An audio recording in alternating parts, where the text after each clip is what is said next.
JT is very pretty. Nobody can really call her ugly. Like, but,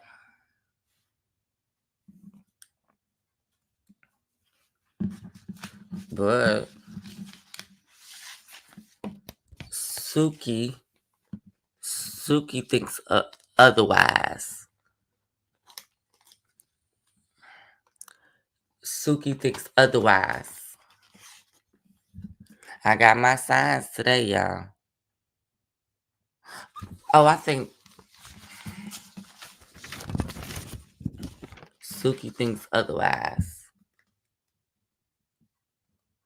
Suki thinks otherwise.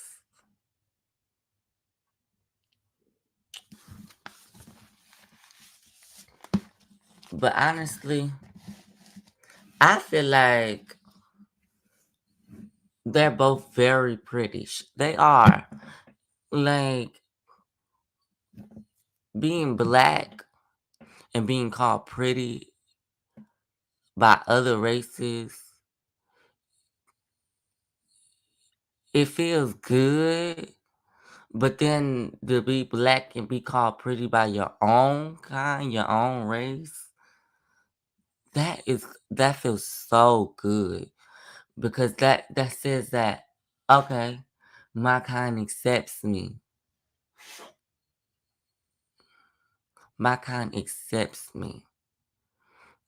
And like, honestly, I would probably sit there because I do get it a lot, but it's mostly from my family that they say you have pretty skin because my family's black and they teach. I grow up and they teach me to embrace my blackness, and I love when my family does that. Tell you embrace your blackness. Even though it's hard out here for us black folks, we still need to embrace our skin.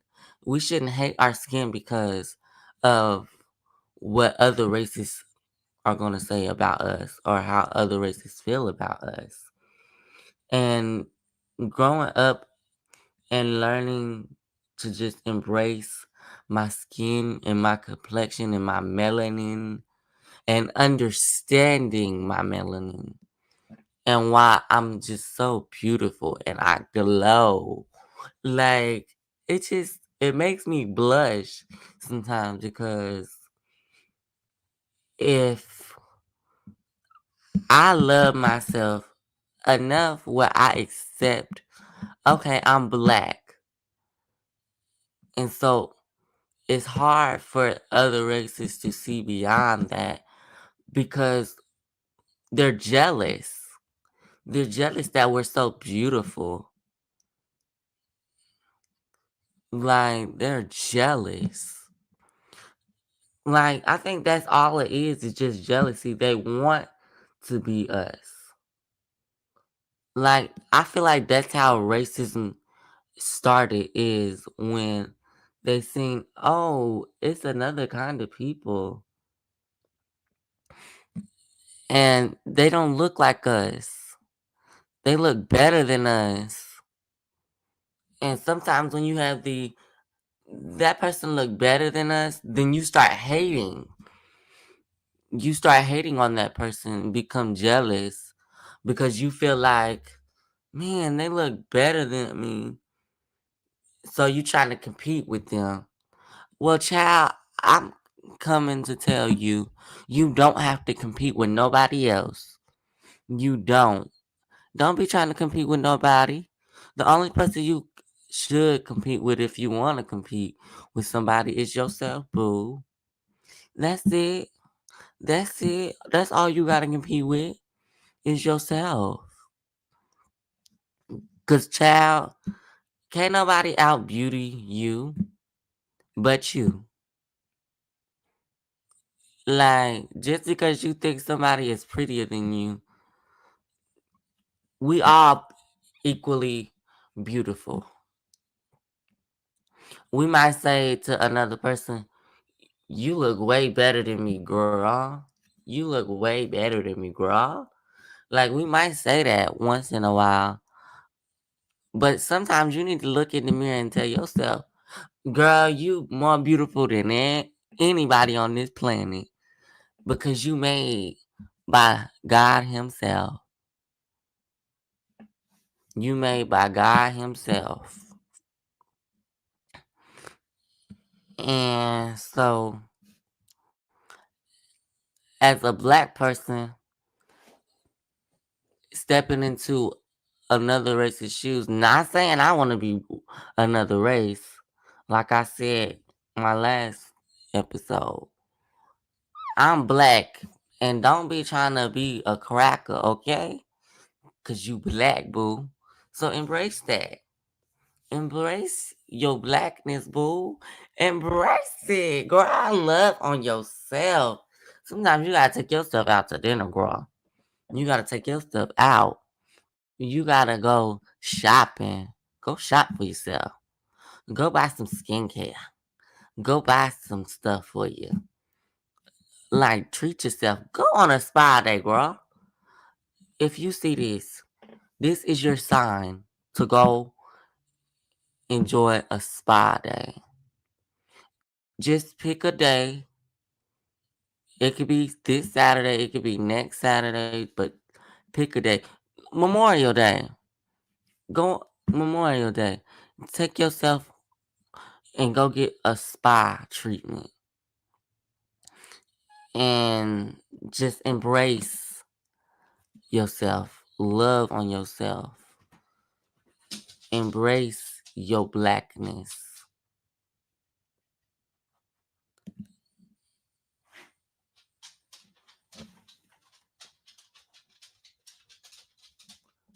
Embrace your blackness.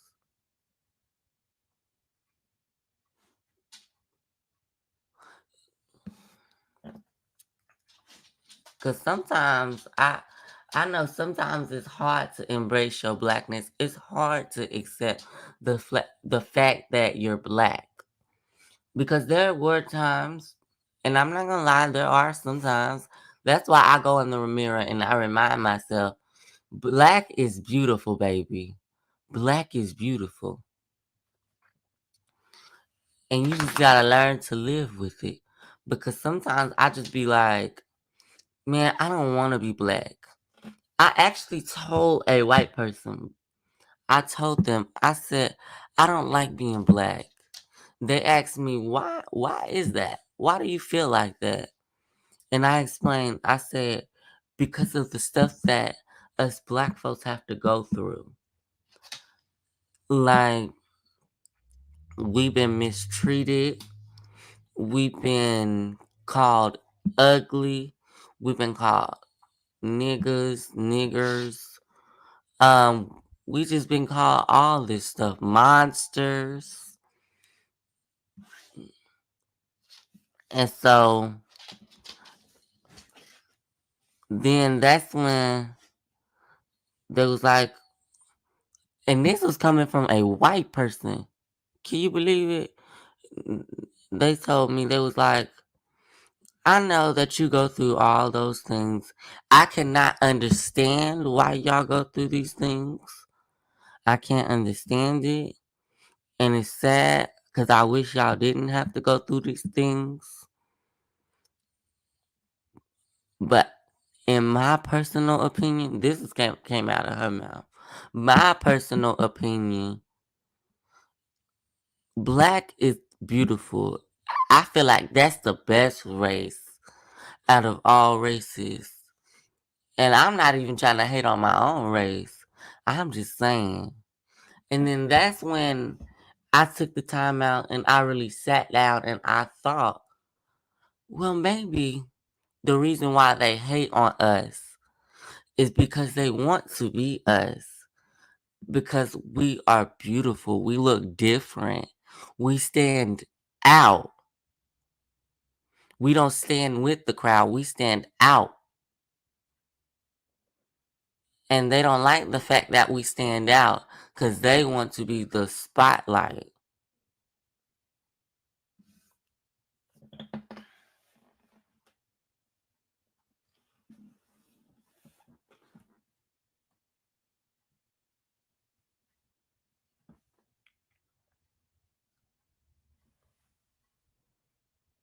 Did I take that food out the freezer?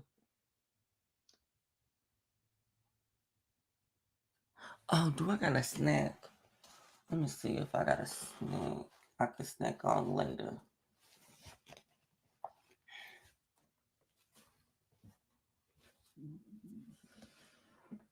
But yeah, I do feel like they want us to be in the background because they want to be the spotlight.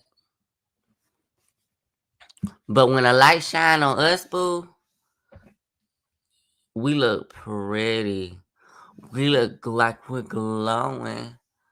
And they don't like that. Cause look at me. I look good.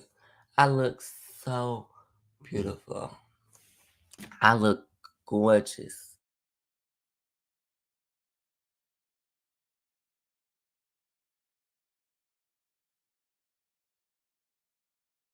I look radiant.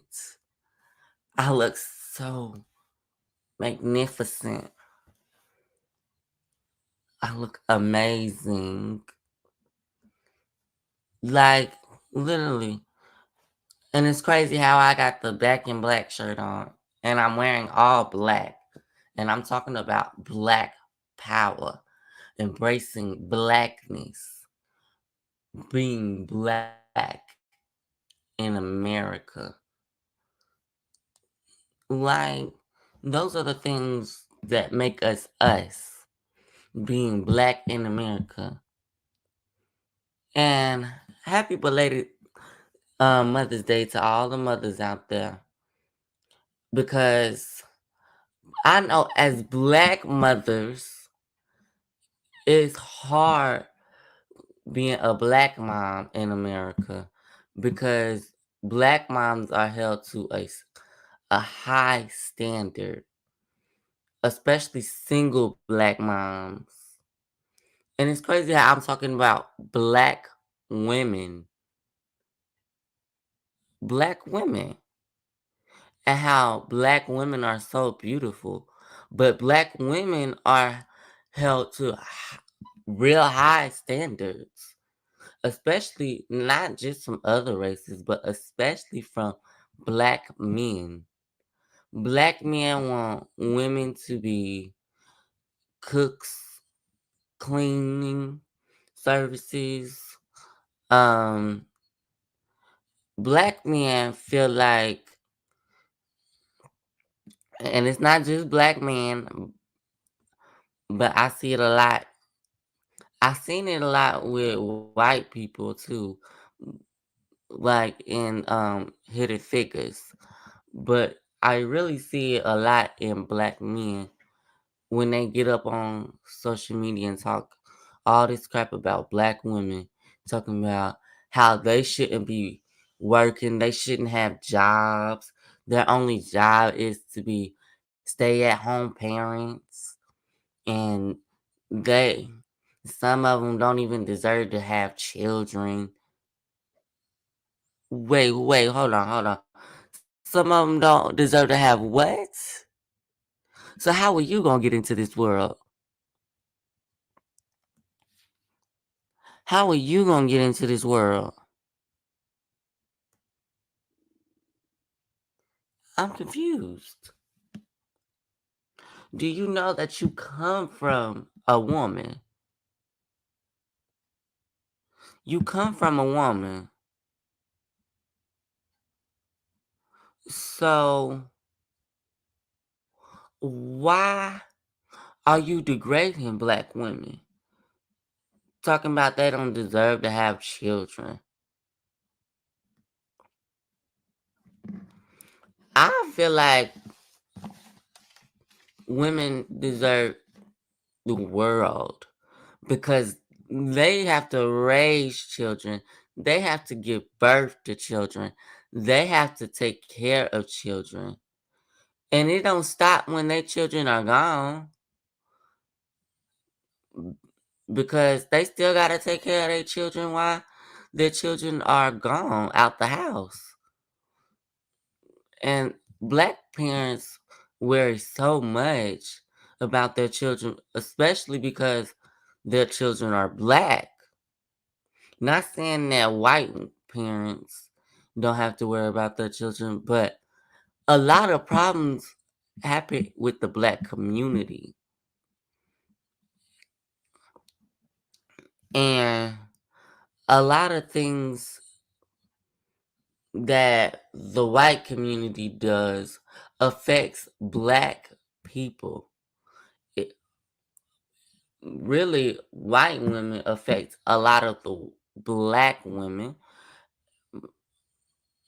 White men affect black males and black women because I seen in a lot of movies that I watch how a lot of white women loved the black men, black kids, but didn't always like the black women. Didn't always like them, but they sure loved them black children like it was their own. But I think it's like the mother in them because they love children. They're nurturers. So they want to nurture the children, even though the children aren't even theirs. And so I feel like I wouldn't mind a little nurturing from a white parent. A little nurturing, not a lot now. Because I ain't trying to be whitewashed, okay? Not trying to be whitewashed. Like I ain't talking down on them now. And I wasn't talking down on white people at all. I was talking down on the racist white folks. I wasn't talking down on the white folks that accept and love. Well, I wouldn't say that they love us, but I would say they accept us. Even though they don't understand us, they accept us. They embrace. I wouldn't really say embrace us because that they're raised. A lot of them were raised back in the day, so they still have a little bit of prejudice and bias about them. So it's gonna be hard for them to embrace us because of what's been taught to them as they were growing up. Because that's what a lot of it has to do is was how were you raised? Especially black men. How are some of these black men raised? How are some of these white men raised? How are some of these white women raised? And so I feel like as black people, we need to take a stance and we need to stand up and be proud of our skin, our life, our ways. Like we need to stand up and be proud of those things. Um, but one thing that I really like Beyonce. I love Beyonce. I appreciate Beyonce. I applaud Beyonce because she has took this narrative about black people and changed and scoped it to uplift black people. And so it, being uplifted by a black businesswoman that has been degraded throughout her life. Because I watched those documentaries about her, how she grew up and how she became Beyonce, this rich woman, this rich woman, rich black woman. And she is worth, her network is a lot. I don't remember how much it is, but I know it's a lot. A lot. Like, child, it's $1 million on the elevator. Of course, shit go down when it's $1 billion on the elevator. Like, billionaires, millionaires, quadrillionaires. Like, and then she get to pass all that down to her daughter. Well, daughters and son. Like, what? I bought my mama whip. That's a whole lot of pounding on your voice. I be riding around with my seat reclining. Dropping my daughter off at school every morning. We slamming car doors. I beat your wallin' on these bum boys. You ain't talking about nothing, I ain't got no time. Boss. I know I literally just skipped the part that she was talking about passing her inheritance to her children because they already rich. My great great grandchildren already rich. That's a whole lot of brown children on your Forbes list. Ooh, I be riding around my seat reclining. Dropping my daughter off at school every morning. We slamming car doors. I beat your wallin' on these bummers. You ain't talking about nothing, I ain't got no time.